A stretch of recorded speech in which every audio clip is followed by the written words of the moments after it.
ਵਾਹਿਗੁਰੂ ਸਾਹਿਬ ਜੀ।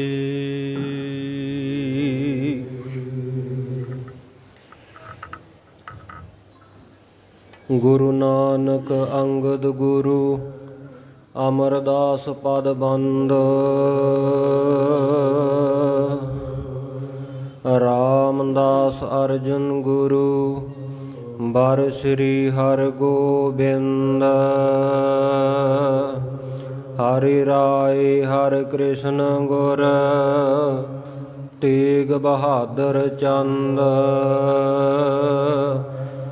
ਦਸਵੇਂ ਗੋਬਿੰਦ ਸਿੰਘ ਗੁਰ ਨਮੋ ਚਰਨ ਅਰਬਿੰਦ। ਜਿਸ ਮਹਿ ਅੰਮ੍ਰਿਤ ਗਿਆਨ ਹੈ ਮਾਣਕ ਭਗਤ ਵੈਰਾਗ। ਸ੍ਰੀ ਗੁਰੂ ਗ੍ਰੰਥ ਸਾਹਿਬ ਉਦਦ ਬੰਦੋਂ ਕਰ ਅਨੁਰਾਗ। ਸ੍ਰੀ ਗੁਰ ਸ਼ਬਦ ਕਮਾਈ ਜਿਨ ਜੀਤੇ ਪੰਜ ਵਿਕਾਰ। ਤਿਨ ਸੰਤਨ ਕੋ ਬੰਦਨਾ ਸਿਰ ਚਰਨਨ ਪਰ ਧਾਰ। ਕਹਾ ਬੁੱਧ ਪ੍ਰਭ ਤੁਛ ਹਮਾਰੀ ਵਰਨ ਸਕਹਿ ਮਹਿਮਾ ਜੋ ਤਿਹਾਰੀ।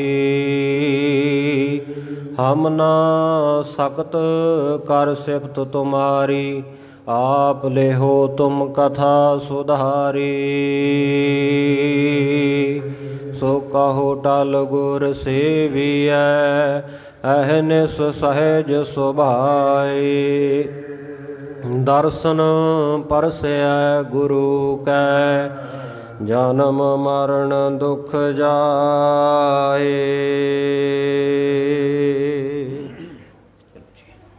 ਸਤਿਨਾਮ ਸ੍ਰੀ ਵਾਹਿਗੁਰੂ ਸਾਹਿਬ ਜੀ। ਦੋਹਰਾ ਚੁੱਪ ਹੋਏ ਸਭ ਗੁਰ ਕਹੈ ਲੜਕੇ ਗੁਰਬਖਸ਼ ਸਿੰਘ। ਤੂੰ ਕਿਉਂ ਬੋਲਤ ਰਹਿ ਵਾ ਕਹਿਣ ਹੋਬ ਮਤ ਸਿੰਘ। ਦੋਹਰਾ ਚੁੱਪ ਹੋਏ ਸਭ ਗੁਰ ਕਹੈ ਲੜਕੇ ਗੁਰਬਖਸ਼ ਸਿੰਘ।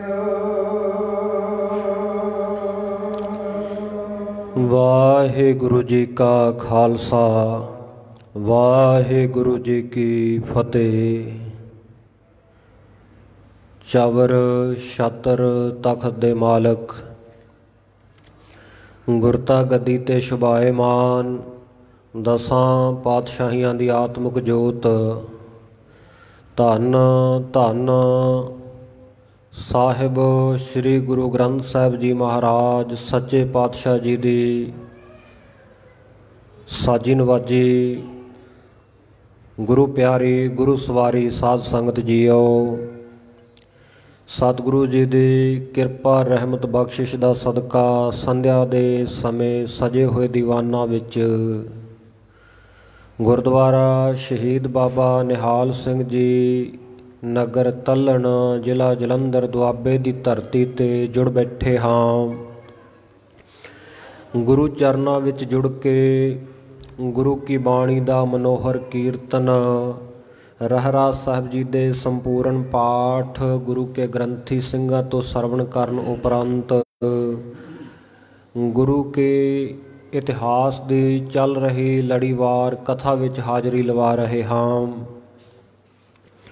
ਸਤਿਗੁਰੂ ਸੱਚੇ ਪਾਤਸ਼ਾਹ ਜੀ ਦੀ ਰਹਿਮਤ ਦਾ ਸਦਕਾ ਚੂੜਾਮਣੀ ਕਵੀ ਭਾਈ ਸਾਹਿਬ ਭਾਈ ਸੰਤੋਖ ਸਿੰਘ ਜੀ ਨੇ ਜੋ ਸਤਿਗੁਰਾਂ ਦਾ ਸੁੰਦਰ ਜੀਵਨ ਵਰਤਾਂਤ ਸ਼੍ਰੀ ਗੁਰਪ੍ਰਤਾਪ ਸੂਰਜ ਗ੍ਰੰਥ ਦੇ ਵਿੱਚ ਲਿਖਿਆ ਹੈ।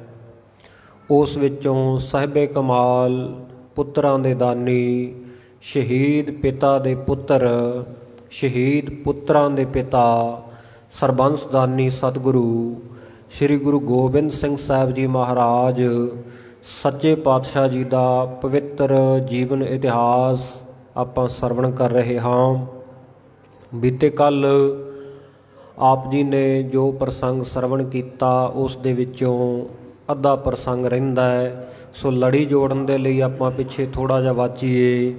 ਕੱਲ ਆਪਾਂ ਸਰਵਣ ਕੀਤਾ ਕਿ ਸ਼੍ਰੀ ਅਨੰਦਪੁਰ ਸਾਹਿਬ ਵਿਖੇ ਸਤਿਗੁਰਾਂ ਦੇ ਸਜੇ ਹੋਏ ਦੀਵਾਨ ਵਿੱਚ सतगुरु श्री गुरु गोबिंद सिंह साहिब जी महाराज सच्चे पातशाह ने अपने गुरसिखां नूं भेज के जो विद्वान गुरमुख जन सतगुरां दे दर घर विखे सेवावां निभाउंदे सन 52 कवि ते इन्हां तो इलावा होर बहुत सारे गुणी जन जिन्हां दी कला दी कदर करदिआं होइआं सतगुर सच्चे पातशाह जी ने उन्हां नूं बहुत नियामतां बख्शिश कीतीआं होईआं सन। बड़ियां मेहरां सतगुरु जी विद्वान जनां दे उत्ते करदे सन। सो सतगुरु जी ने उन्हां सारिआं नूं सुनेहा भेज के दरबार दे विच बुलाया है। उपरंत सतगुरु जी ने 9 प्रश्न इन्हां विद्वान जनां दे अगे रखे है, बुद्धिमानां दे अगे रखे है, जिन्हां विचों कुछ प्रश्नां दे उत्तर इन्हां ने आपो अपनी वाकफियत के आधार ते आपो अपनी जानकारी नॉलेज के आधार के उत्ते संगत विच सतगुरु सच्चे पातशाह जी के सन्मुख सतगुरु जी के हजूर दिते। सो इन्हां कवियां ने इन्हां विद्वानां ने जो उत्तर दिते आपां कल दे दीवान विच सरवण कीते। सो वो प्रश्न दोबारा भी रिपीट होणगे सतगुरु जी क्योंकि आप भी तसल्ली बख्श उत्तर उन्हां दा देणगे, इस करके आपां उन्हां नूं दोहराइए ना। समय की नज़ाकत नूं समझदे होए आओ आपां अगे सतगुर सच्चे पातशाह जी का जिमें पवित्र जीवन इतिहास भाई साहब भाई संतोख सिंह जी लिख रहे हैं, प्यार नाल सरवण करिए जी। सतनाम श्री वाहिगुरु साहिब जी दोहरा चुप होए सब गुर कहा लड़के गुरबख्श सिंह। सतगुरु सच्चे पातशाह श्री गुरु गोबिंद सिंह साहिब महाराज हजूर जिस वेले कवियां नूं सवाल रख रहे है ते वो आपो अपनी मत बुद्धि के मुताबिक जवाब दे रहे है, तो उस वेले सतगुर सच्चे पातशाह जी ने कहंदे बाकी जिहड़े विद्वान कवि जन सन उन्हां दे जवाब सुन उपरंत भाई गुरबख्श सिंह जी जिन्हां दा पहला नाम भाई राम कौर जी है, ब्रह्म ज्ञानी सिख हन, ब्रह्म ज्ञानी धन धन बाबा बुढ़ा साहब जी की अंश वंश दे विचों।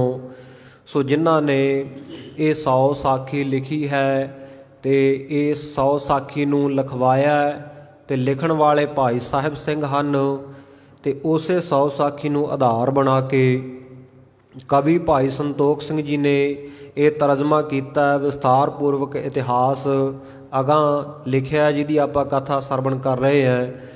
सो भाई गुरबख्श सिंह जी दस रहे हैं कि उन्हां कवियां दे कोल मैं भी उस वेले संगत विच विराजमान सी ते सतगुर सच्चे पातशाह जी ने उस वेले मैनू आख्या कि बाकी सारे कवि हुण जवाब देणों चुप कर गए हन, बाकी विद्वान जन चुप हो गए हन ते उन्हां ने आपो अपनी वारी विच उत्तर दिता है। हे गुरबख्श सिंह कहंदे तू क्यों चुप है, तू क्यों नहीं जवाब दिंदा। मैनू संबोधन होके सतगुरु जी ने आख्या हे लड़के, हे पुत्र गुरबख्श सिंह, हालांकि इतिहास दे विच किते भी ऐसा जिक्र नहीं आउंदा होर किते कि सतगुरु जी भाई गुरबख्श सिंह नूं पुत्र जां लड़का कह के संबोधन करदे होण, क्योंकि उम्र दा थोड़ा ही फर्क सी।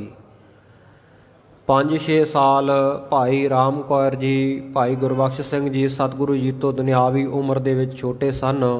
सो सतगुरु जी कदे भी अपने हम उम्र नूं लड़के या पुत्र कह के संबोधन नहीं करते सन। भाई कह के, खालसा जी कह के, गुरसिख कह के, गुरु नानक की संगत कह के सतगुरु जी संबोधन करया करते सन। सो 100 साखी दे विच लेखक ने सो ये अपने तरीके दे नाल लिख दिता है कि सतगुरु जी भाई गुरबख्श सिंह जी नूं पुत्र कह के संबोधन करते हैं, क्योंकि जिहड़ा ब्रह्म ज्ञानी गुरु का सिख है उहदा अदब सत्कार सतगुरु सच्चे पातशाह जी बहुत ज़्यादा करते हैं, तो उस अदब सहित ही सतगुरु जी उन्हां नूं संबोधन करते होणगे। बाकी जे गुरु पुत्र कह भी देवे तो गुरमुख प्यारिओ असी सारे हाँ ही गुरु के पुत्र पुत्रियां, इहदे विच कोई अतकथनी भी नहीं है, इहदे विच कोई रंज भी नहीं है, इहदे विच कोई समस्या भी नहीं होनी चाहिए। सो सतगुर सच्चे पातशाह जी ने ਭਾਈ ਗੁਰਬਖਸ਼ ਸਿੰਘ ਨੂੰ ਆਖਿਆ ਕਿ ਹੇ ਭਾਈ ਗੁਰਬਖਸ਼ ਸਿੰਘ ਜੀ, ਬਾਕੀ ਸਾਰੇ ਕਵੀ ਬੋਲ ਕੇ ਚੁੱਪ ਹੋ ਗਏ ਹਨ, ਤੇ ਤੁਸੀਂ ਵੀ ਆਪਣੀ ਵਾਰੀ ਵਿੱਚ ਬੋਲੋ, ਤੁਸੀਂ ਵੀ ਕਿਸੇ ਸਵਾਲ ਦਾ ਜਵਾਬ ਦਿਓ। ਇਉਂ ਸਤਿਗੁਰ ਸੱਚੇ ਪਾਤਸ਼ਾਹ ਜੀ, ਕਿਉਂਕਿ ਸਤਿਗੁਰੂ ਸੱਚੇ ਪਾਤਸ਼ਾਹ ਤਾਂ ਵੱਡੇ ਹਨ, ਗੁਰੂ ਹੈ ਹੀ ਪਿਤਾ ਗੁਰਦੇਵ, ਮਾਤਾ ਗੁਰਦੇਵ ਪਿਤਾ।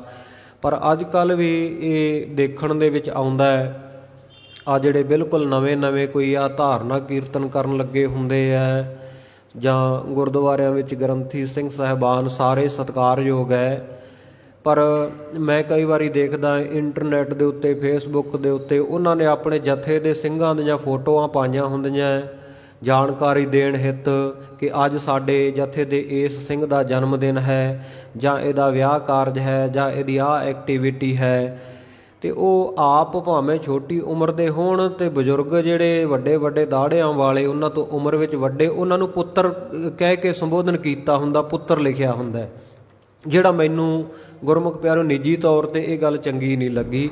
ਹਾਲਾਂਕਿ ਬਾਕੀ ਉਹਨਾਂ ਦੀ ਸੋਚ ਆ ਵੀ ਉਹ ਕਿਵੇਂ ਲਿਖਦੇ ਹੋਣਗੇ ਜਾਂ ਕਿਸ ਭਾਵਨਾ ਦੇ ਅਧੀਨ, ਪਰ ਮੈਨੂੰ ਇਹ ਚੰਗਾ ਨਹੀਂ ਲੱਗਿਆ। ਮੈਂ ਕਈ ਗੁਰਮੁਖਾਂ ਦਾ ਇਹ ਦੇਖਿਆ, ਹਾਲਾਂਕਿ ਕਥਾ ਕੀਰਤਨ ਕਰਦੇ ਆ, ਗੁਰੂ ਘਰ ਦੇ ਪ੍ਰਚਾਰ ਦੀ ਸੇਵਾ ਕਰਦੇ ਆ, ਸਾਰੇ ਸਤਿਕਾਰਯੋਗ ਹੈ, ਪਰ ਆਪਣੇ ਤੋਂ ਵਡੇਰੀ ਉਮਰ ਦੇ ਗੁਰਸਿੱਖਾਂ ਨੂੰ ਪੁੱਤਰ ਕਹਿ ਕੇ ਸੰਬੋਧਨ ਕਰਨਾ, ਜਾਂ ਆਪਣੀ ਹਮ ਉਮਰ ਦੇ ਬੱਚਿਆਂ ਨੂੰ, ਆਪਣੀ ਹਮ ਉਮਰ ਦੇ ਨੌਜਵਾਨਾਂ ਨੂੰ ਪੁੱਤਰ ਕਹਿ ਕੇ ਸੰਬੋਧਨ ਕਰਨਾ ਇੱਕ ਗੁਰਸਿੱਖ ਦੇ ਵੱਲੋਂ, ਤੇ ਇਹ ਮੈਨੂੰ ਨਿੱਜੀ ਤੌਰ ਦੇ ਉੱਤੇ ਇਹ ਗੱਲ ਜ਼ਿਆਦਾ ਚੰਗੀ ਨਹੀਂ ਲੱਗੀ। ਹਾਂ, ਉਮਰ ਵਿੱਚ ਬਹੁਤ ਛੋਟਾ ਬੱਚਾ ਹੋਵੇ, ਉਹਨੂੰ ਪੁੱਤਰ ਕਹਿ ਕੇ ਸੰਬੋਧਨ ਕੀਤਾ ਜਾ ਸਕਦਾ, ਆਪਣੇ ਬਰਾਬਰ ਦੇ ਨੂੰ ਭਾਈ, ਗੁਰਸਿੱਖ, ਖਾਲਸਾ ਜੀ, ਬਾਬਾ ਜੀ, ਜੋ ਵੀ ਸ਼ਬਦ ਤੁਸੀਂ ਸਤਿਕਾਰਯੋਗ ਵਰਤਣਾ ਚਾਹੋ। ਸੋ ਸਤਿਗੁਰ ਸੱਚੇ ਪਾਤਸ਼ਾਹ ਜੀ ਇੱਥੇ ਭਾਈ ਗੁਰਬਖਸ਼ ਸਿੰਘ ਅਥਵਾ ਭਾਈ ਰਾਮ ਕੌਰ ਜੀ ਨੂੰ ਕਹਿ ਰਹੇ ਹੈ ਕਿ ਹੇ ਭਾਈ ਰਾਮ ਕੌਰ ਜੀ, ਬਾਕੀ ਸਾਰੇ ਕਵੀਆਂ ਨੇ, ਵਿਦਵਾਨਾਂ ਨੇ ਉੱਤਰ ਦੇ ਦਿੱਤੇ ਹਨ।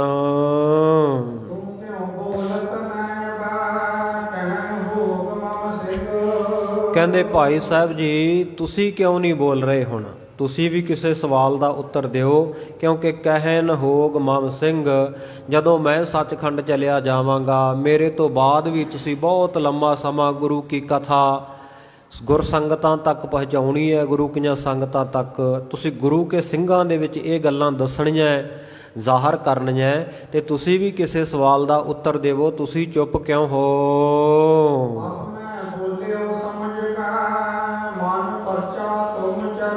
ਭਾਈ ਰਾਮ ਕੌਰ ਜੀ ਅਥਵਾ ਭਾਈ ਗੁਰਬਖਸ਼ ਸਿੰਘ ਜੀ ਕਹਿਣ ਲੱਗੇ, ਉਸ ਵੇਲੇ ਸਤਿਗੁਰੂ ਜੀ ਦੀ ਰਮਜ ਨੂੰ ਸਮਝ ਕੇ, ਸਤਿਗੁਰੂ ਜੀ ਦੀ ਇਸ ਗੱਲ ਨੂੰ ਸਮਝ ਕੇ, ਉਹਨਾਂ ਦੇ ਬਚਨਾਂ ਨੂੰ ਸਮਝਦਿਆਂ ਹੋਇਆਂ ਮੈਂ ਬੋਲਿਆ ਕਿ ਮਨ ਪਰਚਾ ਤੁਮ ਚਰਨ। ਮਹਾਰਾਜ ਸੱਚੇ ਪਾਤਸ਼ਾਹ, ਮੈਂ ਕੀ ਬੋਲਣਾ ਹੈ? ਮੇਰੇ ਤੇ ਮਨ ਦਾ ਪਰਚਾਵਾ, ਮੇਰੇ ਤੇ ਮਨ ਦਾ ਪ੍ਰੇਮ, ਮੇਰੇ ਮਨ ਦਾ ਜਿਹੜਾ ਪਿਆਰ ਹੈ ਉਹ ਤੁਹਾਡੇ ਚਰਨਾਂ ਦੇ ਨਾਲ ਹੈ।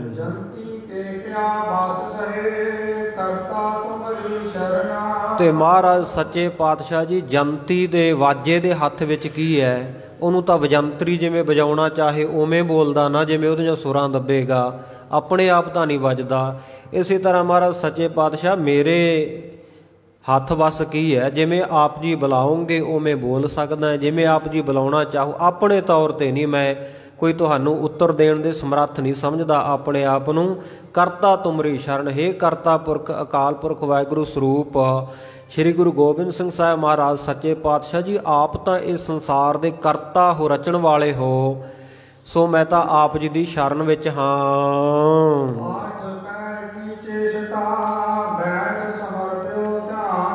ਮਹਾਰਾਜ ਸਾਡੀ ਤਾਂ 8 ਪਹਿਰਾਂ ਦੇ ਵਿੱਚ ਇਹ ਚੇਸ਼ਟਾ ਹੈ, 8 ਪਹਿਰਾਂ ਵਿੱਚ ਇਹ ਚਿਤਵਨੀ ਹੈ। ਮਨ ਦੀਆਂ ਬਿਰਤੀਆਂ ਨੂੰ ਰੋਕ ਕੇ ਜਿਹੜੇ ਕਰਨ ਵਾਲੇ ਕਾਰਜ ਹਨ ਉਹਨਾਂ ਵਿੱਚ ਮਨ ਨੂੰ ਲਾਉਣ ਦਾ ਯਤਨ ਕਰੀਦਾ, ਜਿਹੜੇ ਤਿਆਗਣ ਵਾਲੇ ਹੈ ਉਹਨਾਂ ਨੂੰ ਤਿਆਗਣ ਦੀ ਕੋਸ਼ਿਸ਼ ਕਰੀਦੀ ਹੈ।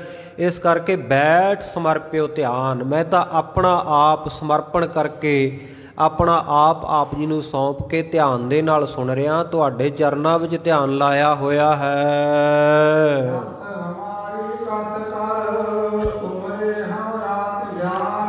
ਮਹਾਰਾਜ ਸੱਚੇ ਪਾਤਸ਼ਾਹ, ਜਿਹੜਾ ਸਾਡਾ ਕਥਨ ਹੈ, ਹਮਾਰੀ ਕਥ, ਮੇਰਾ ਕਹਿਣਾ ਜਾਂ ਮੇਰੀ ਕਥਾ, ਮੇਰੇ ਦੁਆਰਾ ਬੋਲਿਆ ਜਾਣਾ, ਮਹਾਰਾਜ ਸੱਚੇ ਪਾਤਸ਼ਾਹ ਇਹ ਕੋਈ ਮਾਇਨੇ ਨਹੀਂ ਰੱਖਦਾ, ਕਿਉਂਕਿ ਨੱਥ ਹਮਾਰੀ, ਮੇਰੀ ਜਿਹੜੀ ਨੱਥ ਹੈ, ਮੇਰਾ ਜਿਹੜਾ ਆਪਣਾ ਆਪਾ ਹੈ ਇਹ ਤਾਂ ਤੁਹਾਡੇ ਵੱਸ ਵਿੱਚ ਹੈ, ਮੈਂ ਤਾਂ ਤੁਹਾਡੇ ਵੱਸ ਵਿੱਚ ਹੈ। ਜਿਵੇਂ ਤੁਸੀਂ ਮੇਰੀ ਨੱਥ ਨੂੰ ਜਿੱਧਰ ਨੂੰ ਮੋੜਨਾ ਚਾਹੋ ਉੱਧਰ ਨੂੰ ਮੋੜ ਸਕਦੇ ਹੋ। ਮੇਰਾ ਆਪਣਾ ਵਜੂਦ ਹੀ ਕੀ ਹੈ। ਨੱਥ ਹਮਾਰੀ ਕਤ ਕਰ ਤੁਮਰੇ ਹਮਰਾ ਗਿਆਨ। ਤੇ ਮਹਾਰਾਜ ਸੱਚੇ ਪਾਤਸ਼ਾਹ ਜੋ ਆਪ ਜੀ ਨੇ ਬਖਸ਼ਿਸ਼ ਕੀਤਾ ਹੈ, ਜੋ ਆਪ ਜੀ ਬੁਲਾਉਂਦੇ ਹੋ ਉਹੀ ਸਾਡਾ ਗਿਆਨ ਹੈ। ਆਪਣੇ ਆਪ ਵਿੱਚ ਅਸੀਂ ਕੁਝ ਨਹੀਂ।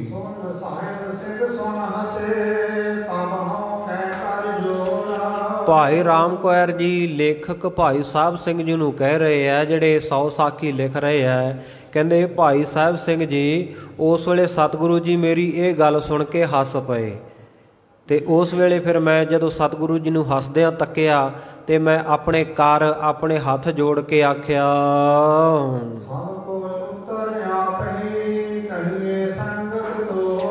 ਮਹਾਰਾਜ ਸੱਚੇ ਪਾਤਸ਼ਾਹ ਆਪ ਜੀ ਆਪਣੀ ਸੰਗਤ ਤਾਈਂ ਸਾਰੇ ਸਵਾਲਾਂ ਦਾ ਜਵਾਬ ਆਪ ਹੀ ਦੇ ਦੇਵੋ, ਕਿਉਂਕਿ ਅਸੀਂ ਸਮਰੱਥ ਨਹੀਂ ਤੁਹਾਡੇ ਸਵਾਲਾਂ ਦਾ ਜਵਾਬ ਦੇ ਸਕੀਏ। ਆਪ ਜੀ ਸਰਬੱਗ ਹੋ, ਆਪ ਜੀ ਨੂੰ ਸਭ ਪ੍ਰਕਾਰ ਦੀ ਗਿਆਤ ਹੈ, ਭਲੇ ਪ੍ਰਕਾਰ ਕਰਕੇ ਵਿਦਿਤ ਹੈ ਆਪ ਜੀ ਨੂੰ ਸਭ ਕੁਝ। ਇਸ ਕਰਕੇ ਕਿਰਪਾ ਕਰੋ ਆਪਣੇ ਸਵਾਲਾਂ ਦੇ ਆਪ ਹੀ ਉੱਤਰ ਦੇਵੋ ਸੰਗਤ ਨੂੰ।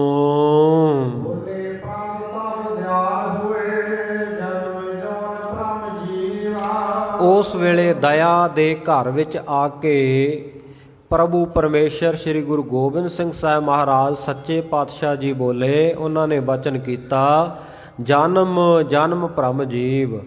ਕਹਿੰਦੇ ਜੀਵ ਆ ਨਾ ਜਿਹੜਾ ਬਹੁਤ ਸਾਰੇ ਜਨਮਾਂ ਜਨਮਾਂਤਰਾਂ ਦੇ ਵਿੱਚ ਭਰਮਦਾ ਹੋਇਆ ਆਇਆ ਹੈ। ਕਈ ਜਨਮ ਭਏ ਕੀਟ ਪਤੰਗਾ, ਕਈ ਜਨਮ ਗਜ ਮੀਨ ਕੁਰੰਗਾ, ਕਈ ਜਨਮ ਪੰਖੀ ਸਰਪ ਹੋਇਓ, ਕਈ ਜਨਮ ਹੈਬਰ ਬ੍ਰਿਖ ਜੋਇਓ। ਬਹੁਤ ਸਾਰੇ ਜਨਮ ਇਹਨੂੰ ਕੀੜਿਆਂ ਪਤੰਗਿਆਂ ਦੇ ਮਿਲੇ ਐ।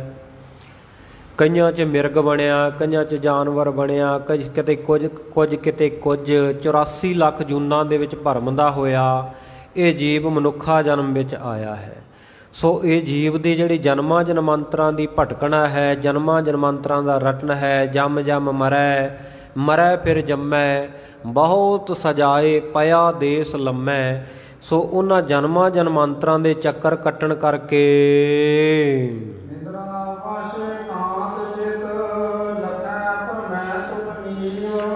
ਕਹਿੰਦੇ ਜਦੋਂ ਇਹ ਮਨੁੱਖ ਨੂੰ ਨੀਂਦ ਆ ਜਾਂਦੀ ਆ, ਨਿੰਦਰਾ ਆ ਜਾਂਦੀ ਆ। ਪਹਿਲਾ ਸਵਾਲ ਜਿਹੜਾ ਸਤਿਗੁਰੂ ਨੇ ਕੀਤਾ ਸੀ ਵੀ ਸੁਪਨਾ ਕਿਉਂ ਆਉਂਦਾ, ਕਿੱਥੋਂ ਉਪਜਦਾ ਹੈ, ਸੁਪਨਾ ਆਉਣ ਦਾ ਕਾਰਨ ਕੀ ਹੈ। ਹੁਣ ਸਤਿਗੁਰੂ ਜੀ ਆਪ ਤਸੱਲੀ ਬਖਸ਼ ਉਸ ਸਵਾਲ ਦਾ ਜਵਾਬ ਦੇ ਰਹੇ ਆ ਕਿ ਜੀਵ ਬਹੁਤ ਸਾਰੇ ਜਨਮਾਂਤਰਾਂ ਦੇ ਵਿੱਚ ਭਟਕਦਾ ਹੋਇਆ ਇਹ ਮਨੁੱਖਾ ਜੋਨ ਇਹਨੇ ਪ੍ਰਾਪਤ ਕੀਤੀ ਹੈ। ਤੇ ਜਦੋਂ ਇਹਨੂੰ ਨੀਂਦ ਆਉਂਦੀ ਆ, ਨਿੰਦਰਾ ਦੇ ਵਸ ਪੈ ਜਾਂਦਾ ਹੈ, ਗੂੜੀ ਨੀਂਦਰ ਵਿੱਚ ਸੁਖੋਪਤੀ ਅਵਸਥਾ ਵਿੱਚ ਚਲਿਆ ਜਾਂਦਾ ਹੈ ਤੇ ਇਕਾਂਤ ਚਿੱਤ, ਫਿਰ ਇਹਦਾ ਚਿੱਤ ਇਕਾਗਰ ਹੋ ਜਾਂਦਾ ਹੈ।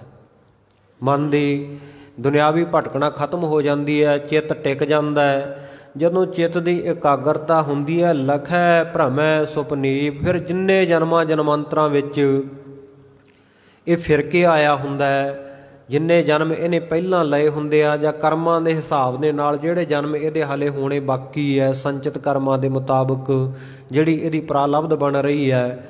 ਸੋ ਸਤਿਗੁਰ ਸੱਚੇ ਪਾਤਸ਼ਾਹ ਜੀ ਕਹਿੰਦੇ ਉਹ ਖਿਆਲ ਇਹਨੂੰ ਮਨ ਵਿੱਚ ਆਉਣ ਲੱਗ ਪੈਂਦੇ ਆ। ਸਿਰਫ ਇੱਕ ਜਨਮ ਦੀ ਗੱਲ ਨਹੀਂ। ਕਵੀ ਜੀ ਜਿਹੜਾ ਤੁਸੀਂ ਦੱਸਿਆ ਕਿ ਜਿਹੜਾ ਸਤਿਗੁਰ ਸੱਚੇ ਪਾਤਸ਼ਾਹ ਜੀ ਨੇ ਸਵਾਲ ਕੀਤਾ ਸੀ ਕਿ ਸੁਪਨਾ ਕਿਉਂ ਆਉਂਦਾ ਹੈ, ਤਾਂ ਕਵੀ ਨੇ ਕੇਸ਼ੋ ਦਾਸ ਦੇ ਪੁੱਤਰ ਨੇ ਜਵਾਬ ਦਿੱਤਾ ਸੀ ਕਿ ਮਹਾਰਾਜ ਸੱਚੇ ਪਾਤਸ਼ਾਹ ਉਹ ਭੋਜਨ ਛਕਣ ਦੇ ਨਾਲ ਆਨੰਦ ਦਾ ਰਸ ਜਿਹੜਾ ਉਹ ਬਰੀਕ ਨਾੜੀਆਂ ਨੂੰ ਦਬਾ ਲੈਂਦਾ, ਜੀਵ ਕਲਾ ਉਹਦੇ ਵਿੱਚ ਚਲੀ ਜਾਂਦੀ ਹੈ, ਭੋਜਨ ਪਚਣ ਤੋਂ ਬਾਅਦ ਬਾਹਰ ਆਉਂਦੀ ਹੈ। ਤਾਂ ਕਰਕੇ ਇਹਨੂੰ ਫਿਰ ਜਿਹੜੇ ਦਿਨ ਦੇ ਸਮੇਂ ਇਹਨੇ ਦੇਖੇ ਹੁੰਦੇ ਆ ਕੋਈ ਕਾਰ ਵਿਹਾਰ, ਉਸ ਤਰ੍ਹਾਂ ਦੇ ਇਹਨੂੰ ਸੁਪਨੇ ਆਉਂਦੇ। ਸਤਿਗੁਰੂ ਕਹਿੰਦੇ ਤੁਹਾਡੀ ਗੱਲ ਵੀ ਠੀਕ ਹੈ, ਪਰ ਕਹਿੰਦੇ ਸਿਰਫ ਇੱਕ ਦਿਨ ਜਾਂ ਇੱਕ ਜਨਮ ਦੀ ਗੱਲ ਨਹੀਂ। ਜਿੰਨੇ ਵੀ ਜਨਮਾਂ ਜਨਮਾਂਤਰਾਂ ਦੇ ਵਿੱਚ ਭਵ ਕੇ ਇਹ ਜੀਵ ਆਇਆ ਹੁੰਦਾ ਹੈ, ਇਹਨੇ ਜਨਮ ਲਿਆ ਹੁੰਦਾ ਹੈ। ਸੋ ਸਾਰਿਆਂ ਦੇ ਜਿਹੜੇ ਸੰਚਿਤ ਕਰਮਾਂ ਦੇ ਮੁਤਾਬਕ ਜਿਹੜੇ ਸੰਸਕਾਰ ਬਣੇ ਹੁੰਦੇ ਆ ਉਹ ਇਹਨੂੰ ਮਨ ਦੀ ਇਕਾਗਰਤਾ ਕਰਕੇ, ਚਿੱਤ ਦੀ ਇਕਾਗਰਤਾ ਕਰਕੇ ਦਿਖਾਈ ਦੇਣ ਲੱਗ ਜਾਂਦੇ ਆ। ਇਉਂ ਇਹ ਸੁਪਨੇ ਦੇ ਵਿੱਚ ਵੀ ਆਪਣੇ ਆਪ ਨੂੰ ਭਰਮਦਾ ਹੋਇਆ, ਭਟਕਦਾ ਹੋਇਆ ਮਹਿਸੂਸ ਕਰਦਾ, ਇਉਂ ਸੁਪਨਾ ਆਉਂਦਾ ਹੈ।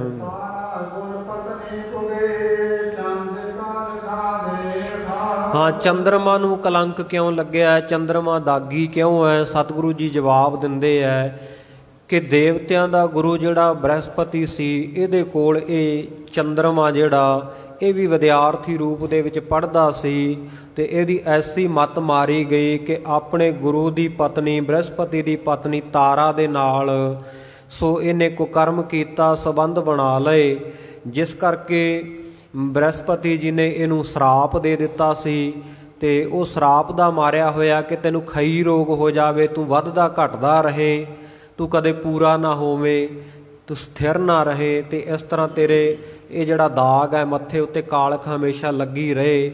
ਸਤਿਗੁਰ ਸੱਚੇ ਪਾਤਸ਼ਾਹ ਜੀ ਕਹਿੰਦੇ ਇਸ ਸਰਾਪ ਦਾ ਕਰਕੇ ਚੰਦਰਮਾ ਦਾਗੀ ਹੈ, ਉਹਦੇ ਵਿੱਚ ਕਾਲਖ ਹੈ।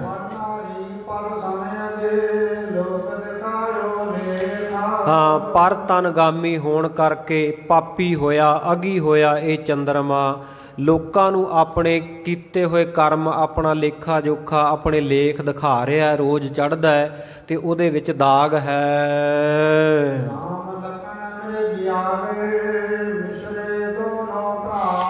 ਫਿਰ ਤੀਜਾ ਸਵਾਲ ਸਤਿਗੁਰੂ ਨੇ ਕੀਤਾ ਸੀ ਕਿ ਹਿੰਦੂ ਲੋਕ ਸਿਰ ਤੋਂ ਉਤਾਰ ਕੇ ਪਗੜੀ ਨੂੰ ਸਤਿਕਾਰ ਨਾਲ ਗੋਡਿਆਂ ਤੇ ਕਿਉਂ ਰੱਖਦੇ ਐ? ਸਤਿਗੁਰ ਸੱਚੇ ਪਾਤਸ਼ਾਹ ਜੀ ਕਹਿੰਦੇ ਜਿਸ ਵੇਲੇ ਭਗਵਾਨ ਰਾਮ ਚੰਦਰ ਜੀ ਤੇ ਉਹਨਾਂ ਦਾ ਭਰਾਤਾ ਲਛਮਣ ਕਹਿੰਦੇ ਇਹ ਮ੍ਰਿਗੀਆ ਗਏ, ਜੰਗਲ ਦੇ ਵਿੱਚ ਗਏ, ਇੱਕ ਮ੍ਰਿਗ ਦਾ ਸ਼ਿਕਾਰ ਕਰਨ ਲਈ ਉਹਦੇ ਪਿੱਛੇ ਪਿੱਛੇ ਵਿਛਰੇ ਦੋਨੋਂ ਭਰਾਤ। ਕਹਿੰਦੇ ਜੰਗਲ ਵਿੱਚ ਜਾ ਕੇ ਉਹ ਮਿਰਗ ਦਾ ਪਿੱਛਾ ਕਰਦੇ ਕਰਦੇ ਹੋਏ ਇਹ ਅਲੱਗ ਥਲੱਗ ਹੋ ਗਏ ਤੇ ਇੱਕ ਦੂਜੇ ਤੋਂ ਵਿਛੜ ਗਏ।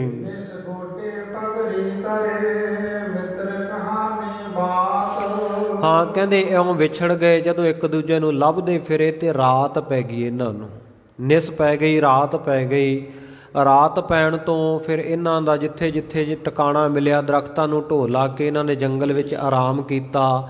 ਦੋਵੇਂ ਭਰਾਵਾਂ ਦਾ ਆਪਸ ਵਿੱਚ ਪਿਆਰ ਬਹੁਤ ਸੀ ਤੇ ਇੱਕ ਦੂਜੇ ਦੇ ਵਿਛੋੜੇ ਵਿੱਚ ਬੇਬਲ ਹੋਏ ਰਾਮ ਚੰਦਰ ਜੀ ਅਤੇ ਲਛਮਣ ਜੀ ਇਹਨਾਂ ਨੇ ਆਪੋ ਆਪਣੇ ਸਿਰ ਦੀ ਪੱਗ ਨੂੰ ਉਤਾਰਿਆ ਤੇ ਗੋਡਿਆਂ ਦੇ ਉੱਤੇ ਰੱਖ ਕੇ ਆਪੋ ਆਪਣੇ ਭਰਾ ਦਾ ਸਰੂਪ ਸਮਝ ਕੇ, ਰਾਮ ਜੀ ਨੇ ਲਛਮਣ ਸਮਝ ਕੇ, ਲਛਮਣ ਜੀ ਨੇ ਰਾਮ ਚੰਦਰ ਜੀ ਸਮਝ ਕੇ ਕਹਿੰਦੇ ਉਹ ਪੱਗ ਦੇ ਨਾਲ ਫਿਰ ਮਨ ਦਾ ਦੁੱਖ ਫੋਲਿਆ ਕਿ ਮੈਂ ਵਿਛੋੜੇ ਵਿੱਚ ਕਿੰਨਾ ਬੇਬਲ ਹਾਂ, ਤੁਹਾਡੇ ਤੋਂ ਦੂਰ ਹੋ ਕੇ ਵਿਛੋੜਾ ਮੈਨੂੰ ਕਿੰਨਾ ਸਤਾ ਰਿਹਾ ਹੈ।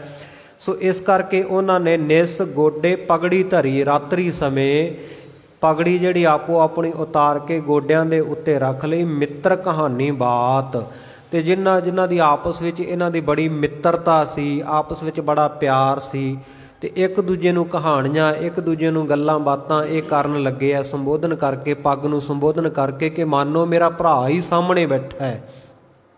ਤੇ ਇਸ ਕਰਕੇ ਕਹਿੰਦੇ ਇਸ ਯਾਦ ਦੇ ਵਿੱਚ ਹਿੰਦੂ ਲੋਕ ਜਿਹੜੇ ਆ ਇਹ ਪਵਿੱਤਰ ਮੰਨਦੇ ਆ ਕਿ ਭਗਵਾਨ ਜੀ ਨੇ ਗੋਡੇ ਨੂੰ ਪਵਿੱਤਰ ਸਮਝ ਕੇ, ਲਛਮਣ ਜੀ ਨੇ ਗੋਡੇ ਨੂੰ ਪਵਿੱਤਰ ਸਮਝ ਕੇ ਆਪਣੀ ਪਗੜੀ ਰੱਖੀ ਸੀ, ਗੱਲਾਂ ਬਾਤਾਂ ਕੀਤੀਆਂ ਸੀ। ਜਦੋਂ ਸਵੇਰ ਵੇਲੇ ਮਿਲੇ ਉਹ ਆ ਕੇ ਆਪਸ ਵਿੱਚ ਤੇ ਫਿਰ ਉਹਨਾਂ ਨੇ ਇੱਕ ਦੂਜੇ ਨੂੰ ਇਹ ਗੱਲ ਪ੍ਰਗਟ ਕੀਤੀ ਸੀ ਕਿ ਰਾਤ ਦੇ ਸਮੇਂ ਅਸੀਂ ਇਹ ਜਿਹੜਾ ਪੱਗ ਨੂੰ ਅੱਗੇ ਰੱਖ ਕੇ ਤੇ ਤੁਹਾਨੂੰ ਸਮਝ ਕੇ ਉਹਦੇ ਨਾਲ ਆਪਣੇ ਮਨ ਦਾ ਪਰਚਾ ਕੀਤਾ ਤੇ ਇਸ ਕਰਕੇ ਕਹਿੰਦੇ ਧਿਆਨ ਮਿਲੇ ਪਰਚਾ ਪਗੜ ਵਰਦੀਨਾ ਤਬ ਇਹ। ਕਹਿੰਦੇ ਅਸੀਂ ਰਾਤਰੀ ਦੇ ਸਮੇਂ ਜਦੋਂ ਵਿਛੜ ਗਏ ਸਾਂ ਤਾਂ ਪੱਗ ਨੂੰ ਇੱਕ ਦੂਜੇ ਦਾ ਸਰੂਪ ਸਮਝ ਕੇ ਗੋਡਿਆਂ ਉੱਤੇ ਰੱਖ ਕੇ ਗੱਲਾਂ ਬਾਤਾਂ ਕੀਤੀਆਂ ਸੀ। ਇਸ ਕਰਕੇ ਹਿੰਦੂ ਵੀਰ ਗੋਡਿਆਂ ਉੱਤੇ ਪੱਗ ਰੱਖਣ ਨੂੰ ਚੰਗਾ ਸਮਝਦੇ ਹਨ।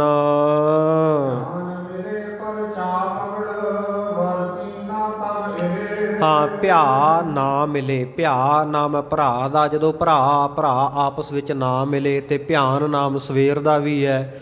ਜਦੋਂ ਸਵੇਰ ਹੋਈ ਤੇ ਇਹ ਮਿਲੇ ਆਪਸ ਦੇ ਵਿੱਚ, ਪਰਚਾ ਪਗੜ ਵਰ ਦੀਨਾ ਤਬ ਇਹ, ਧਿਆਨ ਮਿਲੇ ਪਰਚਾ ਪਗੜ ਵਰ ਦੀਨਾ ਤਬ ਇਹ। ਉਸ ਵੇਲੇ ਇਹ ਵਰਦਾਨ ਦਿੱਤਾ ਕਿ ਪੱਗ ਨੂੰ ਜਿਹੜਾ ਗੋਡਿਆਂ ਦੇ ਉੱਤੇ ਰੱਖ ਕੇ ਇੱਕ ਦੂਜੇ ਦੇ ਸਰੂਪ ਨੂੰ ਉਹਨਾਂ ਨੇ ਸਮਝਿਆ ਸੀ। ਉਸ ਯਾਦ ਵਿੱਚ ਸਾਰੇ ਹੀ ਸੋ ਗੁਰੂ ਪਿਆਰਿਓ ਇਹ ਜਿਹੜੇ ਹਿੰਦੂ ਵੀਰ ਹੈ ਪੱਗ ਨੂੰ ਗੋਡਿਆਂ ਉੱਤੇ ਰੱਖਣਾ ਸ਼ੁਭ ਮੰਨਦੇ ਹਨ।